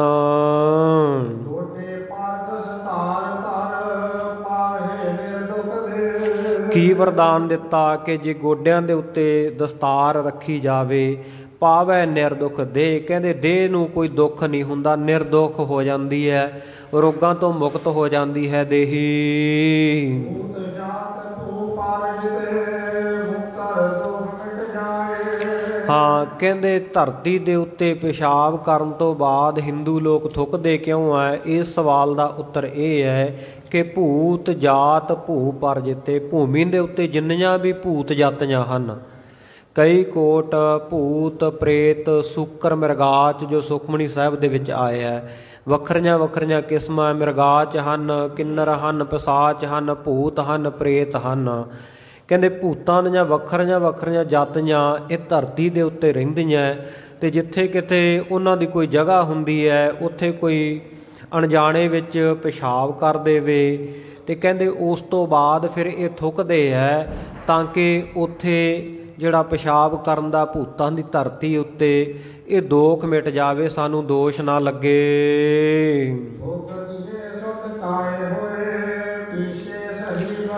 ਸਤਿਗੁਰੂ ਜੀ ਕਹਿੰਦੇ ਇਹ ਮੰਨਦੇ ਆ ਹਿੰਦੂ ਵੀਰ ਕਿ ਉੱਥੇ ਥੁੱਕ ਦੇਣ ਦੇ ਨਾਲ ਉਹ ਜਿਹੜਾ ਮਲੀਨਤਾ ਦਾ ਦੋਸ਼ ਨਾਸ਼ ਹੋ ਜਾਂਦਾ ਹੈ, ਕਾਇਆ ਸ਼ੁੱਧ ਹੋ ਜਾਂਦੀ ਹੈ, ਸਰੀਰ ਸ਼ੁੱਧ ਹੋ ਜਾਂਦਾ ਹੈ, ਅਤੇ ਪਿੱਛੇ ਸਹੀ ਬਣਾਏ। ਥੁੱਕ ਦੇਣ ਤੋਂ ਬਾਅਦ ਫਿਰ ਐ ਸਹੀ ਬਣਾ ਲੈਣਾ ਚਾਹੀਦਾ, ਹੱਥ ਪੈਰਾਂ ਨੂੰ ਚੰਗੀ ਤਰ੍ਹਾਂ ਮਾਂਜ ਕੇ ਚੰਗੀ ਤਰ੍ਹਾਂ ਧੋ ਕੇ ਸਾਫ਼ ਕਰ ਲੈਣਾ ਚਾਹੀਏ।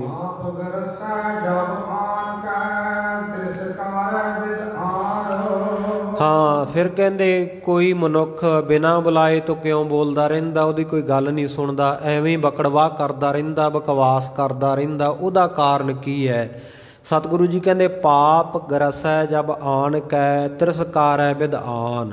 ਜਦੋਂ ਮਨੁੱਖ ਨੂੰ ਪਾਪ ਆ ਕੇ ਗਰਸ ਲੈਂਦੇ ਆ, ਪਕੜ ਲੈਂਦੇ ਆ, ਆਪਣੀ ਲਪੇਟ ਵਿੱਚ ਲੈ ਲੈਂਦੇ ਆ, ਘੇਰ ਲੈਂਦੇ ਆ, ਪਾਪ ਕਰਮ ਜਦੋਂ ਮਨੁੱਖ ਦੇ ਬਹੁਤ ਜ਼ਿਆਦਾ ਵੱਧ ਜਾਂਦੇ ਆ, ਅਤੇ ਫਿਰ ਕਹਿੰਦੇ ਤਿਰਸਕਾਰੈ ਬਿਦ ਆਨ। ਤਿਰਸਕਾਰ ਦੀ ਨਰਾਦਰ ਦੀ ਵਿਧੀ ਆ ਪੈਂਦੀ ਹੈ, ਨਰਾਦਰ ਦੀ ਵਿਧੀ ਬਣਤ ਜੀ ਬਣ ਜਾਂਦੀ ਹੈ ਵੀ ਉਹ ਬੰਦੇ ਦਾ ਨਰਾਦਰ ਹੋਣਾ ਸ਼ੁਰੂ ਹੋ ਜਾਂਦਾ ਹੈ। ਇਸ ਕਰਕੇ ਉਹਦਾ ਨਰਾਦਰ ਹੋਣਾ ਹੁੰਦਾ ਹੈ। ਪਾਪਾਂ ਦਾ ਗਰਸਿਆ ਹੋਇਆ, ਪਾਪਾਂ ਦਾ ਪ੍ਰੇਰਿਆ ਹੋਇਆ ਬੰਦਾ ਆਪਣੇ ਆਪ ਹੀ ਜ਼ਿਆਦਾ ਬੋਲਦਾ ਰਹਿੰਦਾ ਹੈ।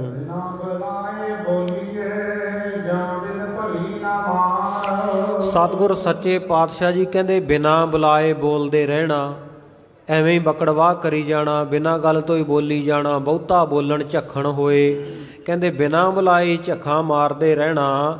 ਕਹੋ ਕਬੀਰ ਛੂਛਾ ਘੱਟ ਬੋਲੈ, ਭਰਿਆ ਹੋਏ ਸੋ ਕਬਹੂ ਨਾ ਡੋਲੈ। ਜਿਹੜਾ ਭਰਿਆ ਉਹ ਘੜਾ ਤਾਂ ਨਹੀਂ ਖੜਕਦਾ ਹੁੰਦਾ ਨਾ, ਜਿਹੜਾ ਖਾਲੀ ਹੁੰਦਾ ਉਹਦੇ ਵਿੱਚੋਂ ਹੀ ਆਵਾਜ਼ ਆਉਂਦੀ ਹੈ ਜਦੋਂ ਟਣਕਾਈ ਹੈ, ਖਾਲੀ ਬੋਲਦਾ ਹੁੰਦਾ।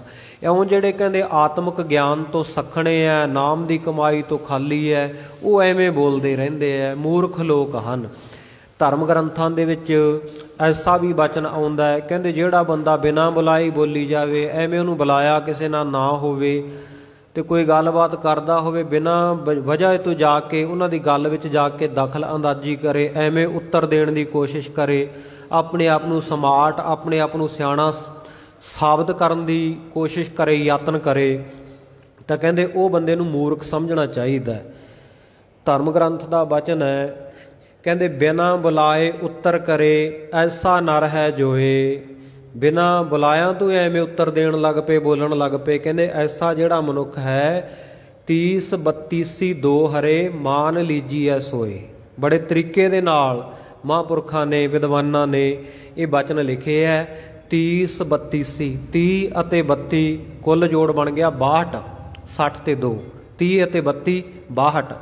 30 32 ਦੋ ਹਰੇ, ਦੋ ਉਹਦੇ ਵਿੱਚੋਂ ਘਟਾ ਲਏ ਜਾਣ, ਕਿੰਨੇ ਰਹਿ ਗਏ ਜੀ 60। 62 ਦੇ ਵਿੱਚੋਂ 2 ਘਟਾ ਲਏ, 30 ਤੇ 32 62। 62 ਵਿੱਚੋਂ 2 ਹਰੇ, 2 ਘਟਾ ਲਏ 60। ਕਹਿੰਦੇ ਮਾਨ ਲੀਜੀਐ ਸੋਏ, ਐਸੇ ਮਨੁੱਖ ਨੂੰ 60 ਮੰਨੋ। ਅਤੇ 60 ਨਾਮ ਧਰਮ ਗ੍ਰੰਥਾਂ ਦੇ ਵਿੱਚ 60 ਦਾ ਅਰਥ ਮੂਰਖ ਹੁੰਦਾ ਹੈ। ਵੇਖੋ ਕਿੰਨੇ ਤਰੀਕੇ ਦੇ ਨਾਲ ਵਿਦਵਤਾ ਦਾ ਪ੍ਰਗਟਾਵਾ ਕੀਤਾ ਗਿਆ ਹੈ ਕਿ ਬਿਨਾਂ ਬੁਲਾਏ ਉੱਤਰ ਕਰੇ ਐਸਾ ਨਰ ਹੈ ਜੋਏ। 30 32 ਦੋ ਹਰੇ ਮਾਨ ਲੀਜੀਐ ਸੋਏ। ਐਸੇ ਮਨੁੱਖ ਨੂੰ 60 ਭਾਵ ਮੂਰਖ ਮੰਨਣਾ ਚਾਹੀਦਾ। ਸਤਿਗੁਰੂ ਜੀ ਕਹਿੰਦੇ ਬਿਨਾਂ ਬੁਲਾਏ ਬੋਲੀ ਹੈ ਜਾਂ ਬਿਦ ਭਲੀ ਨਾ ਮਾਨ। ਕਹਿੰਦੇ ਇਹ ਭਲੀ ਗੱਲ ਨਹੀਂ ਮੰਨੀ ਜਾਂਦੀ, ਇਹਨੂੰ ਚੰਗਾ ਨਹੀਂ ਮੰਨਿਆ ਜਾਂਦਾ ਜਿਹੜਾ ਬਿਨਾਂ ਬੁਲਾਏ ਹੀ ਬੋਲਦਾ ਹੈ।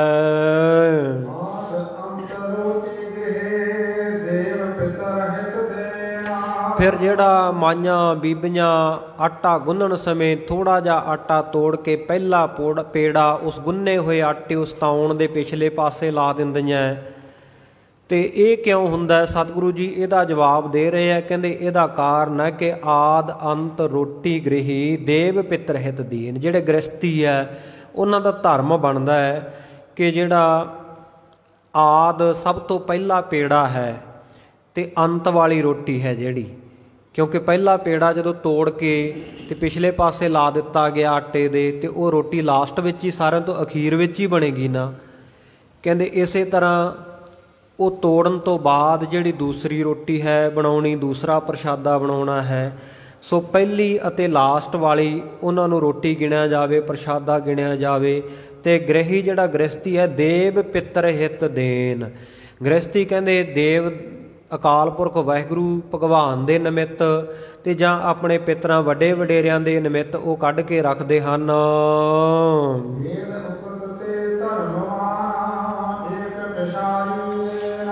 ਤੇ ਇਸ ਤਰ੍ਹਾਂ ਕਹਿੰਦੇ ਵੇਦਾਂ ਦੀ ਉਕਤੀ, ਵੇਦਾਂ ਦੇ ਕਥਨ ਦੇ ਮੁਤਾਬਕ ਜਿਹੜੇ ਧਰਮਵਾਨ ਧਰਮੀ ਲੋਕ ਹਨ ਏਕ ਪਛਾੜੀ ਲੈਣ। ਕਹਿੰਦੇ ਉਹ ਫਿਰ ਜਿਹੜਾ ਪਹਿਲਾਂ ਤੋੜ ਕੇ ਆਟਾ ਲਾਇਆ ਹੁੰਦਾ ਤੇ ਸਭ ਤੋਂ ਬਾਅਦ ਦੇ ਵਿੱਚ ਅੰਤ ਦੇ ਵਿੱਚ ਉਹਦਾ ਪ੍ਰਸ਼ਾਦਾ ਬਣਦਾ ਹੈ।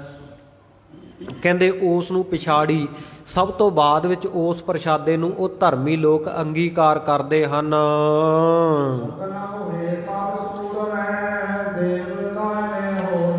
ਫਿਰ ਸਤਿਗੁਰੂ ਜੀ ਕਹਿੰਦੇ ਜਿਹੜਾ ਮੇਰਾ ਅਗਲਾ ਸਵਾਲ ਸੀ ਕਿ ਰਣ ਤੱਤੇ ਵਿੱਚ ਜਾ ਕੇ, ਮੈਦਾਨੇ ਜੰਗ ਵਿੱਚ ਜਾ ਕੇ ਸੂਰਮੇ ਕਮਾਨ ਦਾ ਧਨੁੱਖ ਦਾ ਚਿੱਲਾ ਖਿੱਚ ਕੇ ਤੰਦੀ ਖਿੱਚ ਕੇ ਉਹਦੀ ਆਵਾਜ਼ ਕਿਉਂ ਕਰਾਉਂਦੇ ਆ, ਉਹਨੂੰ ਟਣਕਾਉਂਦੇ ਆ, ਚਿਰੜ ਚਿਰੜ ਕਿਉਂ ਕਰਾਉਂਦੇ ਆ?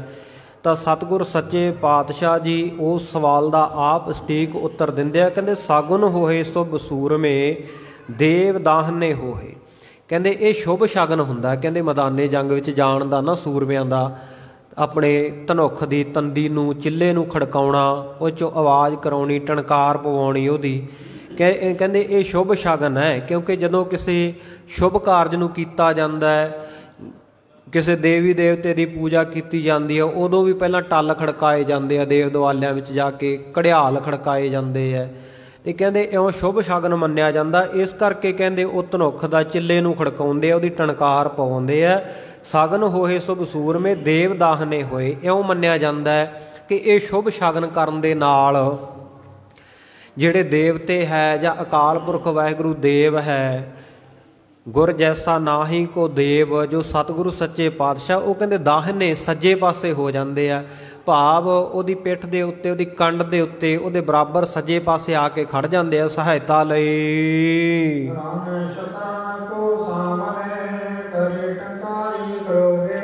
ਇਸ ਕਰਕੇ ਕਹਿੰਦੇ ਮੈਦਾਨੇ ਜੰਗ ਵਿੱਚ, ਰਣ ਭੂਮੀ ਦੇ ਵਿੱਚ ਜਿਹੜੇ ਸੂਰਮੇ ਆ, ਜਿਹੜੇ ਯੋਧੇ ਆ, ਆਪਣੇ ਵੈਰੀ ਦੇ ਸਾਹਮਣੇ ਕਰੋਹੇ ਕ੍ਰੋਧ ਵਿੱਚ ਆ ਕੇ, ਵੀਰ ਰਸ ਵਿੱਚ ਆ ਕੇ ਧਨੁੱਖਾਂ ਦੀ, ਸ਼ਸਤਰਾਂ ਦੀ ਟਣਕਾਰ ਪਾਉਂਦੇ ਹਨ।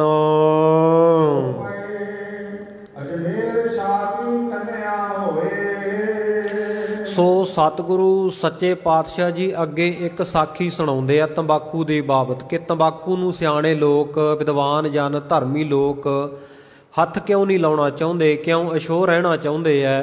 ਸੋ ਸਤਿਗੁਰ ਸੱਚੇ ਪਾਤਸ਼ਾਹ ਜੀ ਸਾਖੀ ਦੀ ਆਰੰਭਤਾ ਕਰਦੇ ਹੋਏ ਕਹਿਣ ਲੱਗੇ ਕਿ ਅਜਮੇਰ ਸ਼ਾਹ ਕੀ ਕੰਨਿਆ ਹੋਈ। ਕਹਿੰਦੇ ਇੱਕ ਅਜਮੇਰ ਸ਼ਾਹ, ਅਜਮੇਰ ਪਾਤਸ਼ਾਹ ਮੁਸਲਮਾਨ ਰਾਜਾ ਹੋਇਆ ਤੇ ਉਹਦੇ ਘਰ ਵਿੱਚ ਇੱਕ ਕੰਨਿਆ ਲੜਕੀ ਪੈਦਾ ਹੋਈ। ਤੇ ਜਦੋਂ ਇਹ ਬੱਚੀ, ਇਹ ਲੜਕੀ ਜਵਾਨ ਹੋ ਗਈ ਤਾਂ ਆਪਣੇ ਪਿਤਾ ਜੀ ਦੀ ਆਗਿਆ ਅਨੁਸਾਰ, ਆਪਣੇ ਪਿਤਾ ਜੀ ਤੋਂ ਹੁਕਮ ਲੈ ਕਰਕੇ ਇਹਨੇ ਫੈਸਲਾ ਕੀਤਾ, ਆਪਣੇ ਪਿਤਾ ਨਾਲ ਸਲਾਹ ਮਸ਼ਵਰਾ ਕਰਕੇ, ਕਿ ਪਿਤਾ ਜੀ ਤੁਸੀਂ ਮੇਰਾ ਨਿਕਾਹ ਕਰਨਾ ਹੈ, ਤੁਸੀਂ ਮੇਰਾ ਵਿਆਹ ਕਰਨਾ, ਸ਼ਾਦੀ ਕਰਨੀ ਹੈ, ਤੇ ਜਿਹੜਾ ਤੁਸੀਂ ਮੇਰੇ ਵਾਸਤੇ ਲੜਕਾ ਵੇਖਣਾ, ਵਰ ਵੇਖਣਾ, ਮੇਰਾ ਕੰਤ ਵੇਖਣਾ ਹੈ, ਮੇਰਾ ਮਾਲਕ ਵੇਖਣਾ ਹੈ, ਤੇ ਮੈਂ ਚਾਹੁੰਦੀ ਹਾਂ ਕਿ ਉਹਨੂੰ ਮੈਂ ਪਹਿਲਾਂ ਆਪ ਖੁਦ ਵੇਖ ਪਰਖ ਲਵਾਂ। ਸੋ ਆਪਣੇ ਮਾਲਕ ਨੂੰ, ਆਪਣੇ ਪਤੀ ਨੂੰ ਦੇਖਣ ਦੇ ਵਾਸਤੇ ਆਪਣੇ ਪਿਤਾ ਦੀ ਆਗਿਆ ਦੇ ਅਨੁਸਾਰ ਇਹ ਖੋਜਣ ਕਰੇ, ਖੋਜਣ ਲੱਗ ਪਈ, ਲੱਭਣ ਲੱਗ ਪਈ, ਦੇਖਣ ਪਰਖਣ ਲੱਗ ਪਈ ਵੀ ਮੈਂ ਆਪਣਾ ਪਤੀ ਕਿਹਨੂੰ ਬਣਾਉਣਾ ਹੈ, ਕਿਹਦੇ ਨਾਲ ਮੈਂ ਆਪਣਾ ਨਿਕਾਹ ਕਰਵਾਉਣਾ ਹੈ। ਸੋ ਖੋਜਨ ਕਰੈ ਨਾ ਨਿਸ਼ਚੈ ਧਾਰੈ, ਖੋਜਦੀ ਫਿਰਦੀ ਹੈ, ਲੱਭਦੀ ਫਿਰਦੀ ਹੈ, ਪਰ ਮਨ ਵਿੱਚ ਇਹਨੂੰ ਕਿਸੇ ਉੱਤੇ ਵੀ ਨਿਸ਼ਚਾ ਵਿਸ਼ਵਾਸ ਨਹੀਂ ਆਇਆ ਕਿ ਇਹ ਮੇਰਾ ਪਤੀ ਬਣਨ ਦੇ ਯੋਗ ਹੈ। ਕੋਈ ਇਹਨੂੰ ਆਪਣੇ ਅਨੁਕੂਲ ਨਹੀਂ ਲੱਗਿਆ ਕਿ ਜਿਹੜਾ ਮੇਰਾ ਪਤੀ ਬਣ ਸਕੇ। ਕਿਉਂਕਿ ਮਨ ਵਿੱਚ ਇਹਨੇ ਇੱਕ ਸੋਚ ਬਣਾਈ ਸੀ, ਸੋਚ ਰੱਖੀ ਸੀ ਕਿ ਮੇਰਾ ਪਤੀ ਐਸਾ ਹੋਵੇ ਜਿਹੜਾ ਤਪ ਵਿਸਾਲ ਕੋ ਤਾਪਤ ਜੋਏ, ਜੋਏ ਜਿਹੜਾ ਬਹੁਤ ਸਾਰੀ ਤਪ ਸਾਧਨਾ ਜਿਹਨੇ ਕੀਤੀ ਹੋਵੇ, ਰੱਬ ਦੀ ਬੰਦਗੀ ਕਰਨ ਵਾਲਾ ਹੋਵੇ, ਰੱਬ ਦੇ ਨਾਲ ਜੁੜਿਆ ਹੋਵੇ, ਸਿਮਰਨ ਦੇ ਨਾਲ ਜੁੜਿਆ ਹੋਵੇ। ਚੰਗੀ ਸੋਚ ਸੀ ਬੱਚੀ ਦੀ।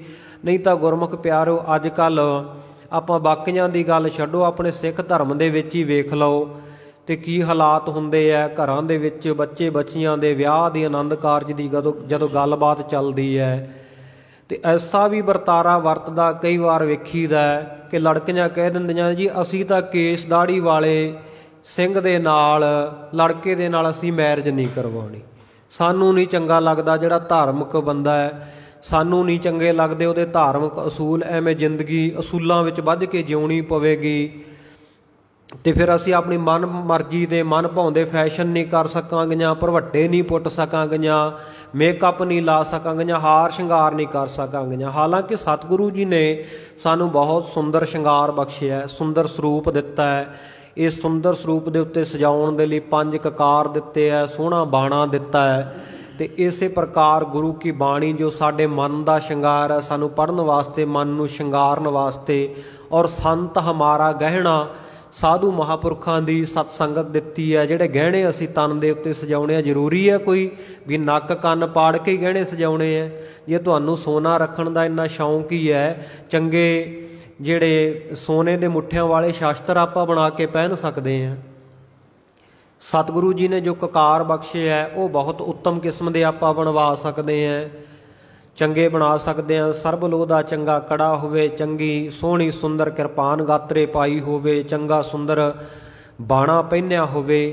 ਤੇ ਗੁਰਮੁਖ ਪਿਆਰਿਓ, ਦੁਨੀਆ ਦੇ ਸਾਰੇ ਫੈਸ਼ਨੇਬਲ ਬੰਦਿਆਂ ਨੂੰ ਤੁਸੀਂ ਇੱਕ ਲਾਈਨ ਦੇ ਵਿੱਚ ਖੜੇ ਕਰ ਲਓ, ਜਿੰਨਾ ਮਰਜ਼ੀ ਕੋਈ ਹਾਰ ਸ਼ਿੰਗਾਰ ਕਰਕੇ ਆਪਣੇ ਆਪ ਨੂੰ ਬਣ ਫੱਬ ਸਜ ਸਵਰ ਕੇ ਆ ਜਾਵੇ, ਜਿੰਨਾ ਮਰਜ਼ੀ ਮੂੰਹ ਦੇ ਉੱਤੇ ਪੋਚਾ ਮਰਵਾ ਕੇ ਆ ਜਾਵੇ ਬਿਊਟੀ ਪਾਰਲਰਾਂ ਦੇ ਵਿੱਚੋਂ, ਜਿੰਨੇ ਮਰਜ਼ੀ ਭਰਵੱਟੇ ਕਟਾ ਕੇ ਆ ਜਾਵੇ, ਤੇ ਗੁਰਮੁਖ ਪਿਆਰਿਓ ਉਧਰ ਗੁਰੂ ਕਾ ਤਿਆਰ ਬਰ ਤਿਆਰ ਖਾਲਸਾ, ਗੁਰੂ ਕਾ ਸਿੰਘ ਜਾਂ ਸਿੰਘਣੀ ਪੂਰਨ ਬਾਣੇ ਵਿੱਚ ਸਜਿਆ, ਬਾਣੀ ਬਾਣੇ ਦਾ ਧਾਰਨੀ, ਜਿਹਦੇ ਮੁਖ ਦੇ ਉੱਤੇ ਤੇਜ ਪ੍ਰਤਾਪ ਹੋਵੇ ਗੁਰੂ ਕੀ ਬਾਣੀ ਦਾ, ਉਹਨਾਂ ਹਜ਼ਾਰਾਂ ਫੈਸ਼ਨੇਬਲ ਬੰਦਿਆਂ ਦੀ ਲਾਈਨ ਦੇ ਵਿੱਚ, ਕਤਾਰ ਦੇ ਵਿੱਚ ਖੜਾ ਦਿਓ ਤੇ ਗੁਰੂ ਕਾ ਖਾਲਸਾ ਫਿਰ ਵੀ ਵੱਖਰਾ ਖੜਾ ਹੋਇਆ ਦਿਖਾਈ ਦੇਵੇਗਾ। ਕਿਉਂਕਿ ਸਤਿਗੁਰਾਂ ਨੇ ਵੱਖਰਾ ਸਰੂਪ ਬਖਸ਼ਿਆ ਨਾ। ਖਾਲਸਾ ਮੇਰੋ ਰੂਪ ਹੈ ਖਾਸ, ਖਾਲਸੇ ਮੈਂ ਹੋ ਕਰੂੰ ਨਿਵਾਸ। ਕਿਉਂਕਿ ਸਤਿਗੁਰੂ ਜੀ ਦਾ ਆਪਣਾ ਨਿਵਾਸ ਹੁੰਦਾ ਹੈ। ਭਾਈ ਦਇਆ ਸਿੰਘ ਜੀ ਨੇ ਇੱਕ ਵਾਰ ਬੇਨਤੀ ਕੀਤੀ ਸੀ ਕਿ ਗਰੀਬ ਨਵਾਜ਼ ਸੱਚੇ ਪਾਤਸ਼ਾਹ ਜੀ ਆਪ ਜੀ ਨੇ ਹੁਕਮ ਕਰ ਦਿੱਤਾ ਕਿ 5 ਪਿਆਰਿਆਂ ਵਿੱਚੋਂ ਮੇਰੇ ਸਰੀਰਕ ਰੂਪ ਵਿੱਚ ਦਰਸ਼ਨ ਹੋਣਗੇ। ਤੇ ਮਹਾਰਾਜ ਸੱਚੇ ਪਾਤਸ਼ਾਹ ਜੀ ਜੇਕਰ 5 ਪਿਆਰੇ ਨਾ ਮਿਲਣ, ਕੋਈ ਐਸਾ ਸਮਾਂ ਬਣ ਆਵੇ 5 ਪਿਆਰਿਆਂ ਦੇ ਦਰਸ਼ਨ ਨਾ ਹੋ ਸਕਣ, ਫਿਰ ਆਪ ਜੀ ਦੇ ਦਰਸ਼ਨ ਕਿਵੇਂ ਗੁਰੂ ਕਾ ਸਿੱਖ ਕਰੇ? ਤਾਂ ਹਜ਼ੂਰ ਨੇ ਉਸ ਵੇਲੇ ਉੱਤਰ ਦਿੱਤਾ ਸੀ ਕਿ ਭਾਈ ਦਇਆ ਸਿੰਘ ਜੀ, ਜੇਕਰ ਐਸਾ ਕੋਈ ਸਮਾਂ ਬਣ ਆਵੇ ਕਿ 5 ਸਿੰਘਾਂ ਦੇ ਦਰਸ਼ਨ ਦੀਦਾਰੇ ਨਾ ਹੋ ਸਕਣ ਤੇ ਉਹਨਾਂ ਵਿੱਚੋਂ ਆਪ ਜੀ ਮੇਰੇ ਸਰੂਪ ਦੇ ਦਰਸ਼ਨ ਕਰਨ ਦੀ ਤਾਂਘ ਰੱਖਦੇ ਹੋਵੋ, ਗੁਰੂ ਕਾ ਸਿੱਖ ਇੱਛਾ ਰੱਖਦਾ ਹੋਵੇ, ਚਾਹਨਾ ਰੱਖਦਾ ਹੋਵੇ ਕਿ ਮੈਂ 5 ਪਿਆਰਿਆਂ ਵਿੱਚੋਂ ਗੁਰੂ ਸਰੂਪ ਦੇ ਦਰਸ਼ਨ ਦੀਦਾਰੇ ਕਰਨੇ ਹੈ, ਤੇ ਜਬ ਲਗ ਖਾਲਸਾ ਰਹਿ ਨਿਆਰਾ ਤਬ ਲਗ ਤੇਜ ਦਿਓ ਮੈਂ ਸਾਰਾ ਦਾ ਬਚਨ ਕਰਨ ਵਾਲੇ ਕਲਗੀਧਰ ਪਾਤਸ਼ਾਹ ਹਜ਼ੂਰ ਕਹਿਣ ਲੱਗੇ, ਕਹਿੰਦੇ ਗੁਰੂ ਕੇ ਖਾਲਸਾ ਜੀ ਉਸ ਵੇਲੇ ਗੁਰੂ ਕਾ ਸਿੱਖ ਅੰਮ੍ਰਿਤ ਵੇਲੇ ਉੱਠੇ, ਇਸ਼ਨਾਨ ਪਾਨ ਕਰਕੇ, ਨਿਤਨੇਮ ਕਰਕੇ, ਸੁੰਦਰ ਦਸਤਾਰਾ ਦਮਾਲਾ ਸਜਾ ਕਰਕੇ, ਸਰੀਰ ਦੇ ਉੱਤੇ ਬਸਤਰ ਸ਼ਸਤਰਾਂ ਨੂੰ ਚੰਗੀ ਤਰ੍ਹਾਂ ਸਜਾ ਕੇ ਤੇ ਸ਼ੀਸ਼ੇ ਵਿੱਚ ਦੀਦਾਰ ਜਦੋਂ ਆਪਣੇ ਸਰੂਪ ਦੇ ਕਰੇਗਾ ਤੇ ਉਹਨੂੰ ਮੇਰੇ ਸਰੂਪ ਦੇ ਦਰਸ਼ਨ ਹੋਣਗੇ। ਬੋਲੋ ਸਤਨਾਮ ਸ਼੍ਰੀ ਵਾਹਿਗੁਰੂ। ਗੁਰੂ ਕੇ ਖਾਲਸੇ ਦੇ ਆਪਣੇ ਸਰੂਪ ਵਿੱਚੋਂ ਮੇਰੇ ਦੀਦਾਰ ਹੋਣਗੇ। ਸੋ ਐਸਾ ਸੁੰਦਰ ਸਰੂਪ ਸਤਿਗੁਰੂ ਸੱਚੇ ਪਾਤਸ਼ਾਹ ਨੇ ਸਾਨੂੰ ਬਖਸ਼ਿਸ਼ ਕੀਤਾ ਹੈ ਤੇ ਅਸੀਂ ਕਿਹੜੇ ਦੁਨਿਆਵੀ ਵਹਿਣਾਂ ਦੇ ਵਿੱਚ ਵਹਿ ਚੱਲੇ ਅੱਜ। ਸਾਡੀ ਨੌਜਵਾਨੀ, ਨੌਜਵਾਨ ਵੀਰ ਭੈਣਾਂ, ਉਹ ਕਿਹੜੇ ਫੈਸ਼ਨਾਂ ਨੂੰ ਤਰਜੀਹ ਦੇਣ ਲੱਗ ਪਏ ਐ। ਸਤਿਗੁਰੂ ਜੀ ਦੇ ਸਰੂਪ ਨੂੰ ਤਰਜੀਹ ਦੇਣੀ ਬਣਦੀ ਹੈ। ਫੈਸ਼ਨੇਬਲ ਬਹੁਤ ਮਿਲ ਜਾਣਗੇ ਦੁਨੀਆ ਵਿੱਚ, ਪਰ ਕੀ ਪਤਾ ਕਿਹੜਾ ਕਿਸ ਤਰ੍ਹਾਂ ਦਾ ਨਸ਼ਾ ਕਰਦਾ ਹੋਵੇ, ਕਿਹਦੇ ਵਿੱਚ ਕਿਸ ਤਰ੍ਹਾਂ ਦੀ ਕੁਰੀਤੀ ਹੋਵੇ। ਘੱਟੋ ਘੱਟ ਜਿਹੜਾ ਗੁਰੂ ਨਾਲ ਜੁੜਿਆ ਹੋਇਆ ਹੈ, ਸੋ ਇਹ ਤਾਂ ਗਰੰਟੀ ਹੋਵੇਗੀ ਨਾ ਕਿ ਉਹ ਗੁਰੂ ਕੀ ਬਾਣੀ ਨਾਲ ਜੁੜਿਆ ਹੋਇਆ, ਗੁਰੂ ਕੀ ਬਾਣੀ ਦਾ ਹੀ ਨਸ਼ਾ ਕਰਦਾ, ਹੋਰ ਕਿਸੇ ਪ੍ਰਕਾਰ ਦਾ ਨਸ਼ਾ ਨਹੀਂ ਵਰਤਦਾ। ਭਾਵੇਂ ਕਿ ਹੁਣ ਕਈਆਂ ਦੇ ਮਨ ਵਿੱਚ ਇਹ ਖਿਆਲ ਵੀ ਆਏਗਾ ਇਹ ਬਚਨ ਸੁਣ ਕੇ ਕਿ ਜੀ ਅਸੀਂ ਵੇਖੇ ਆ ਬਹੁਤ ਸਾਰੇ ਕਿਰਪਾਨਾਂ ਵਾਲੇ ਵੀ ਨਸ਼ੇ ਕਰਦੇ ਆ, ਕਕਾਰ ਪਹਿਨ ਕੇ ਵੀ ਉਹ ਨਸ਼ੇੜੀ ਹੁੰਦੇ ਆ। ਗੁਰਮੁਖ ਪਿਆਰਿਓ, ਦਾਸ ਬੇਨਤੀ ਕਰ ਰਿਹਾ ਗੁਰੂ ਕੇ ਸਿੱਖਾਂ ਦੀ, ਗੁਰੂ ਕੇ ਖਾਲਸੇ ਦੀ। ਐਵੇਂ ਭੇਡਾਂ ਦੀ ਗੱਲ ਨਹੀਂ, ਦੇਖਾ ਦੇਖੀ ਬਾਣਾ ਪਾਉਣ ਵਾਲਿਆਂ ਦੀ ਗੱਲ ਨਹੀਂ ਵੀ ਜਿਨ੍ਹਾਂ ਨੇ ਬਾਣਾ ਪਾ ਲਿਆ, ਅੰਮ੍ਰਿਤ ਛਕ ਲਿਆ ਤੇ ਬਸ ਸਿਰਫ ਨਾਂ ਨੂੰ ਚੇਂਜ ਕੀਤਾ ਹੈ। ਜੇਕਰ ਗੁਰੂ ਕਾ ਬਾਣਾ ਧਾਰਨ ਕਰਕੇ, ਗੁਰੂ ਕੀ ਕਿਰਪਾਨ ਪਹਿਨ ਕੇ, ਗੁਰੂ ਕਾ ਸਰੂਪ ਧਾਰਨ ਕਰਕੇ ਕੋਈ ਤੇ ਗੁਰਮੁਖ ਪਿਆਰਿਓ ਨਸ਼ੇ ਦਾ ਨਾਂ ਬਦਲ ਕੇ ਨਸ਼ਾ ਕਰੀ ਜਾਵੇ ਤਾਂ ਕੰਮ ਤਾਂ ਉਹਨੇ ਨਸ਼ੇ ਵਾਲਾ ਹੀ ਕਰਨਾ ਨਾ। ਜ਼ਹਿਰ ਦੇ ਉੱਤੇ ਅੰਮ੍ਰਿਤ ਲਿਖ ਕੇ ਅੰਮ੍ਰਿਤ ਦਾ ਲੇਬਲ ਲਾ ਕੇ ਪੀ ਲਓਗੇ ਤਾਂ ਉਹਨੇ ਕੰਮ ਤਾਂ ਜ਼ਹਿਰ ਵਾਲਾ ਹੀ ਕਰਨਾ ਹੈ। ਤੇ ਇਸੇ ਤਰ੍ਹਾਂ ਜੇ ਕੋਈ ਅੰਮ੍ਰਿਤ ਧਾਰੀ ਤੇ ਸ਼ਰਾਬ ਨੂੰ 5 ਰਤਨੀ ਕਹਿ ਕੇ ਤੇ ਉਹ ਪੀ ਜਾਵੇ, ਡੱਫੀ ਜਾਵੇ, ਤੇ ਕੰਮ ਤਾਂ ਉਹਨੇ ਸ਼ਰਾਬ ਵਾਲਾ ਹੀ ਕਰਨਾ ਨਾ, ਕੰਮ ਤਾਂ ਉਹਨੇ ਨਸ਼ੇ ਵਾਲਾ ਹੀ ਕਰਨਾ। ਪਾਪ ਤਾਂ ਓਨਾ ਵੱਡਾ ਹੀ ਹੈ, ਸਰੀਰ ਤੇ ਅਸਰ ਤਾਂ ਓਨਾ ਵੱਡਾ ਹੀ ਹੈ, ਬੁੱਧੀ ਤੇ ਅਸਰ ਤਾਂ ਓਨਾ ਹੀ ਵੱਡਾ ਹੈ। ਦੁਰਮਤ ਮਦ ਜੋ ਪੀਵ ਤੇ ਬਿਖਲੀ ਪਤ ਕਮਲੀ। ਤੇ ਗੁਰਮੁਖ ਪਿਆਰਿਓ ਉਹਨੇ ਕੰਮ ਤਾਂ ਉਹੀ ਹੈ ਨਾ, ਮੱਤ ਮਾਰਨੀ ਹੈ। ਉਹਨਾਂ ਦੀ ਗੱਲ ਨਹੀਂ ਜਿਹੜੇ ਤਿਆਰ ਬਰ ਤਿਆਰ ਹੈ, ਤੇ ਜਿਹਨੇ ਉਹ ਗੁਰਸਿੱਖੀ ਰਹਿਤ ਨੂੰ ਧਾਰਨ ਕੀਤਾ ਹੀ ਨਹੀਂ, ਨਿਆਰਾ ਬਣਿਆ ਹੀ ਨਹੀਂ, ਤੇ ਸਤਿਗੁਰ ਸੱਚੇ ਪਾਤਸ਼ਾਹ ਨੇ ਉਹਨੂੰ ਆਪਣਾ ਤੇਜ ਪ੍ਰਤਾਪ ਕਿੱਥੋਂ ਬਖਸ਼ਣਾ। ਸੋ ਆਪਾਂ ਮਾੜਿਆਂ ਵੱਲ ਵੇਖ ਕੇ ਨਹੀਂ ਚੱਲਣਾ ਹੁੰਦਾ, ਆਪਾਂ ਚੰਗਿਆਂ ਵੱਲ ਵੇਖ ਕੇ ਚੱਲਣਾ ਹੁੰਦਾ। ਚੰਗਿਆਂ ਨੂੰ ਆਪਣਾ ਆਦਰਸ਼ ਬਣਾਈਏ, ਚੰਗਿਆਂ ਨੂੰ ਆਈਡੀਅਲ ਰੂਪ ਦੇ ਵਿੱਚ ਸਮਝੀਏ ਕਿ ਇਹ ਸਾਡੇ ਪ੍ਰੇਰਨਾ ਸਰੋਤ ਹੈ। ਕਿਉਂਕਿ ਜਿੱਥੇ ਮਾੜੇ ਬਹੁਤ ਉੱਥੇ ਚੰਗਿਆਂ ਦੀ ਵੀ ਕਮੀ ਥੋੜ੍ਹਾ ਹੀ ਹੈ, ਚੰਗੇ ਬਹੁਤ ਮਿਲਦੇ ਦੁਨੀਆ ਵਿੱਚ।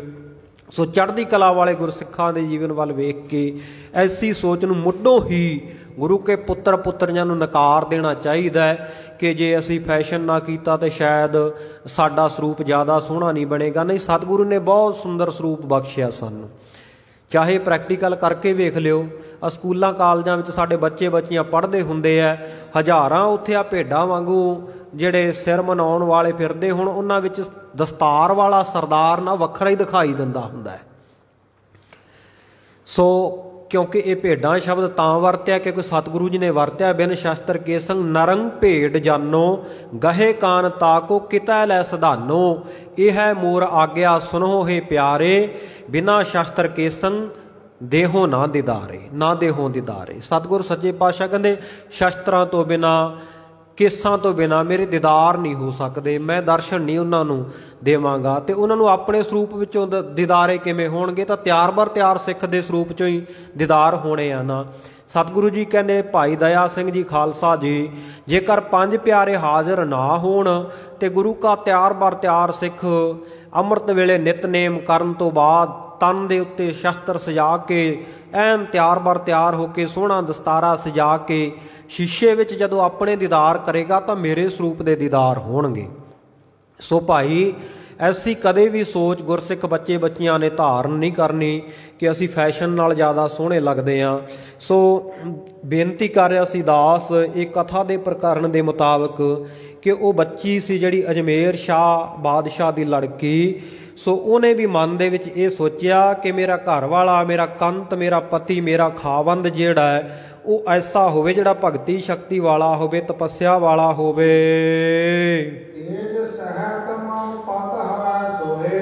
ਹਾਂ, ਤੇਜ ਪ੍ਰਤਾਪ ਵਾਲਾ ਹੋਵੇ, ਭਗਤੀ ਸ਼ਕਤੀ ਦਾ ਤੇਜ ਪ੍ਰਤਾਪ ਹੋਵੇ। ਐਵੇਂ ਨਾ ਉਹ ਕ੍ਰਿਕਟਰਾਂ ਦੀਆਂ ਐਕਟਰਾਂ ਦੀਆਂ ਰੀਸਾਂ ਕਰਕੇ ਕੇਸ ਕੱਟਿਆਂ ਵਾਲਾ ਹੋਵੇ। ਕਹਿੰਦੇ ਐਸਾ ਜਿਹੜਾ ਪੁਰਸ਼ ਹੋਵੇ ਉਹ ਮੇਰਾ ਪਤੀ ਹੋਵੇ। ਇਉਂ ਖੋਜਦਿਆਂ ਇਹਨੇ ਇੱਕ ਬਿੱਪਰ, ਇੱਕ ਬ੍ਰਾਹਮਣ ਦੇਖਿਆ ਜਿਹੜਾ ਐਸੇ ਜੀਵਨ ਵਾਲਾ ਸੀ।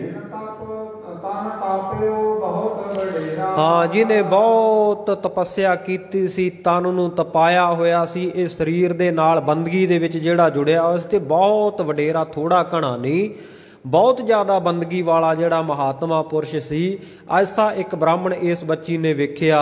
सो किवें अगे इस बच्ची दा उहदे नाल विआह हुंदा है ते किवें अगली जिहड़ी सारी घटना वापरदी है। तंबाकू दे नाल उस ब्राह्मण दा, उस तपस्वी दा तप भंग किया जाता, जिहड़ा अंगीकार नहीं करना चाहुंदा मुसलमान लड़की नूं इस नूं। सो वो साखी आपां कल दे दीवान विच सारी अगे सरवण करांगे। रहिंदा होया प्रसंग हुण समाप्ति दा समा हो चुक्या। आओ समाप्ति दीआं 2 तुकां पढ़ के अरदास विच शामिल होईए। होईआं भुल्लां चुक्कां दी खेमा बख्शिश करनी, सतगुरु जी दे चरनां विच शुद्धता हित अरदास करनी। गरीब नवाज सच्चे पातशाह किरपा करन, यह लोक सुखीए परलोक सुहेले, नानक हर प्रभ आपै मेले। हेरा बहुत वडेरा। वाहिगुरु जी का खालसा, वाहिगुरु जी की फतेह। हे गोबिंद, हे गोपाल, हे दयाल लाल, प्राणनाथ अनाथ सखे, दीन दर्द निवार।